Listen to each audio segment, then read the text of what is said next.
Vamos lá, para mais um vídeo rapidinho. Vou fazer 3 questões nesse, que são as questões 6, 7 e 8. E tem obra no fundo, infelizmente, não posso fazer nada a respeito. Essa questão 6, ela, para mim, é o motivo de a gente estudar análise real. Porque a gente consegue entender que nos números racionais, que esse conjunto não é apenas um conjunto de números que podem ser apresentados por frações, mas ele tem umas propriedades que fazem ele ser um conjunto único. Para mim, a maior propriedade dessa é que ele é um conjunto enumerável, mas ele é denso no conjunto dos números racionais. Ou seja, ele é contável, mas é muito grande, muito maior do que a gente imagina. E eu diria que é muito maior do que os números naturais, mas não. Mas a organização dos termos dele no espaço faz com que ele pareça ser muito maior. Enfim, muita besteira por enquanto. Primeira pergunta. O conjunto dos números racionais é discreto? Um conjunto discreto, por definição, é um conjunto que não tem intervalos dentro dele. Ou seja, pela definição de discreto, vou escrever de azul aqui em cima. X é discreto, se minha mesinha quiser colaborar. X é discreto se, somente se, para qualquer x nesse conjunto, a gente não pode ter um intervalo dentro desse conjunto. Ou seja, para qualquer epsilon maior que zero, o intervalo centrado em x com raio epsilon, x menos epsilon, x mais epsilon, tem de ter interseção com elementos de fora do conjunto. Então, eita, R menos x é a diferença do vazio. Isso quer dizer ser discreto. Para qualquer x e para qualquer epsilon maior que zero, esse conjunto aqui, esse intervalo, com certeza tem interseção com elementos de fora. Ou seja, o conjunto em si não tem intervalos. O conjunto de números racionais é discreto? Sim, porque não existe intervalo em R que contenha apenas racionais. Ou seja, para qualquer elemento racionais, qualquer intervalo desse tipo possui interseção com o número de fora. Isso quer dizer que, aqui embaixo, a observação, os números irracionais são densos em R. Eu não sei se vocês viram essa definição em aula, porque Michael pediu para provar na lista. Mas se a gente tem um conjunto tal que qualquer intervalo da reta tem elementos desse conjunto, quer dizer que esse conjunto é denso em R, que é o que quer dizer essa afirmação. A segunda, pergunta é, qual é o fecho de quê? Qual é o fecho dos números racionais? E a resposta é, o fecho dos números racionais é o conjunto dos pontos de R que que possuem uma sequência totalmente contida em Q, que convirja para esse número. E a resposta, eu não sei como provar isso, mas é um resultado que todo número irracional pode ser dado como limite de uma sequência de números racionais. Então, para todo x pertencente a R menos Q, vou até escrever simbolicamente, para todo x pertencente aos números irracionais, R menos Q, existe uma sequência AN totalmente contida em Q, que converge para esse conjunto X, para esse elemento X. É que nem a prova de que raiz de 2 é irracional. Ela segue dessa premissa, mas para qualquer número irracional eu não sei como provar isso. E agora, qual é o conjunto dos pontos de acumulação de Q? Ou seja, quais são os pontos de Q tais que você tirando esse ponto e vendo a vizinhança dele, existem outros racionais? A resposta está aqui na justificativa. Dado um número racional, vamos pegar ele.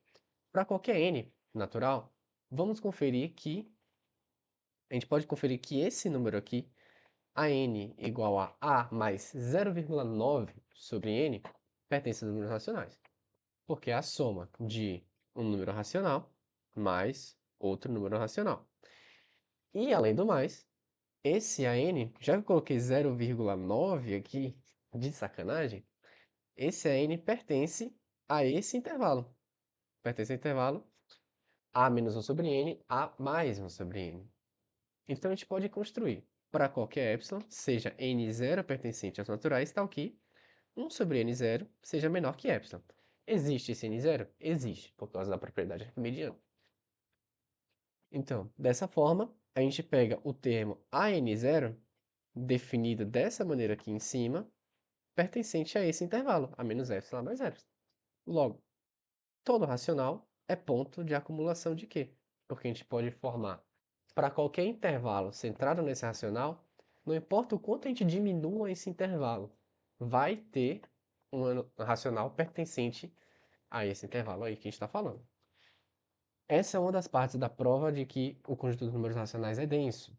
E isso é a questão 10, eu acho. Eu não sei fazer a prova completa, porque a suposição da questão agora é dado um A racional.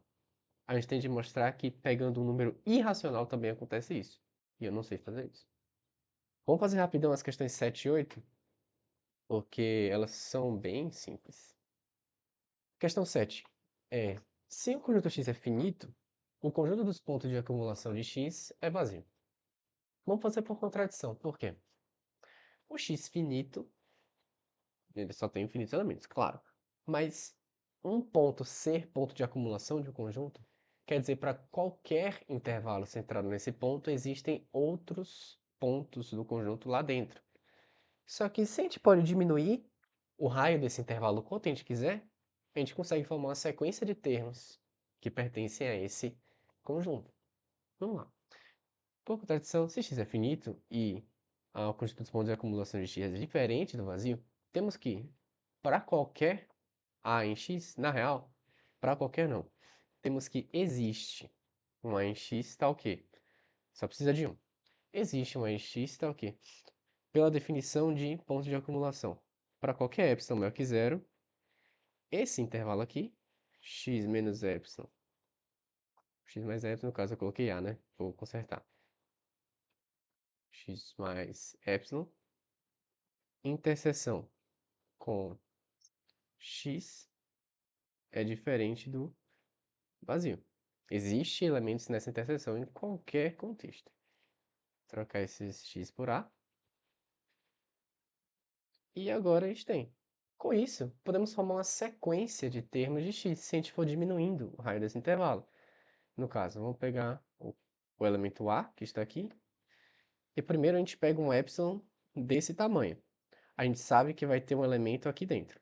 Se a gente restringir o valor do epsilon, vai ter outro elemento aqui dentro.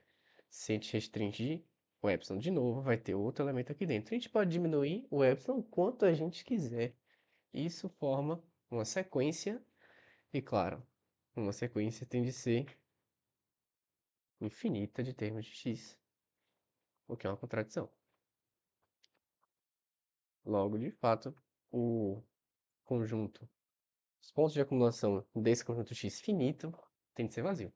A interpretação é que, como não existem pontos de acumulação, todos os pontos de um conjunto finito são isolados. Lembrando que a volta não é verdade. Se todos os pontos de um conjunto são isolados, não necessariamente ele é finito. Porque, claramente, o conjunto de números naturais é um conjunto isolado, um conjunto de números racionais também, como a gente viu na questão anterior. E além disso, claramente, um conjunto finito não pode ter intervalos, nem ser denso em algum intervalo.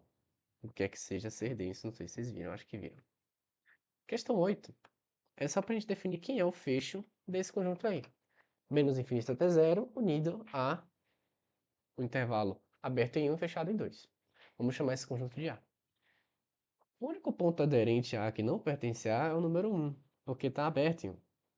Pois aí, só botar a justificativa, que a gente pode formar uma sequência de termos a n, que todo a n pertence a esse intervalo 1, 2, no caso, a n pertence a 1, 2 para qualquer n natural, agora sim, e o a n tende a 1.